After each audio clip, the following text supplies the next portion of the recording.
Kamusta? Nandito na naman tayo upang mag-aral ng tungkol sa math.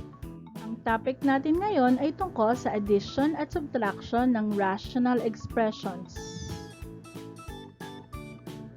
Ang pag-add at pag-subtract ng rational expressions ay katulad din ng pag-add at pag-subtract ng fractions. Meron tayong rules para sa mga may parehong denominators at sa mga may magkaibang denominators. So ngayon, ang i-discuss natin ay tungkol dun sa mga may magkaparehong denominators.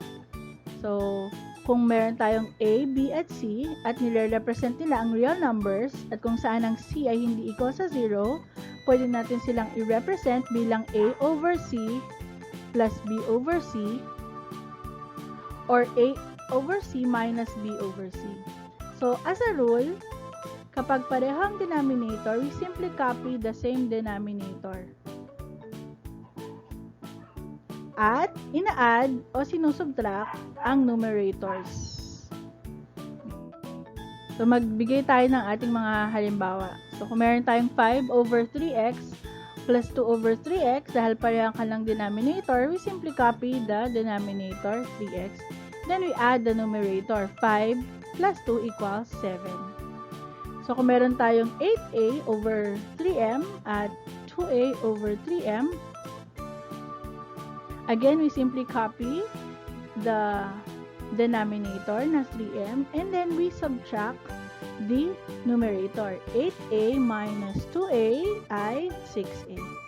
Pero nakita natin na pwede pa natin siyang isimplify kasi 6 divided by 3 ay 2. Kaya, ang sagot natin ay 2a over m. So, mag-try pa tayo ng ibang examples. Meron tayong 6x over 2x plus 3 at 9 over 2x plus 3.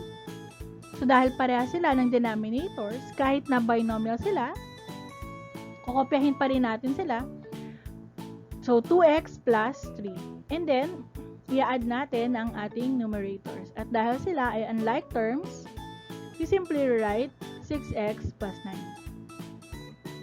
Mapapansin natin na pwede pa nating i-factor yung 6x plus 9 dahil may common factor pa sila na 3.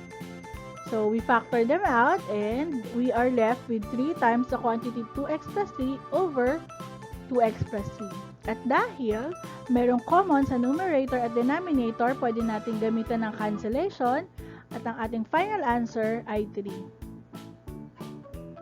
Isa pang example, meron tayong 6m minus 3 all over 2m plus 1 minus 2m plus 5 all over 2m plus 1. So again, kokopyahin lang natin yung magkaparehas na denominator at isusubtract natin ang numerator. So 6m minus 2 and negative 3 minus 5, pwede natin silang isulat bilang 4m minus 8. At tingnan natin kung pwede pa natin i-factor yung 4m minus 8 sa 4 times m minus 2 over 2m plus 1. Pero dahil wala namang common sa kanila, so ang final answer pa rin natin ay 4m minus 8 all over 2m plus 1. So maraming salamat at hanggang sa muli!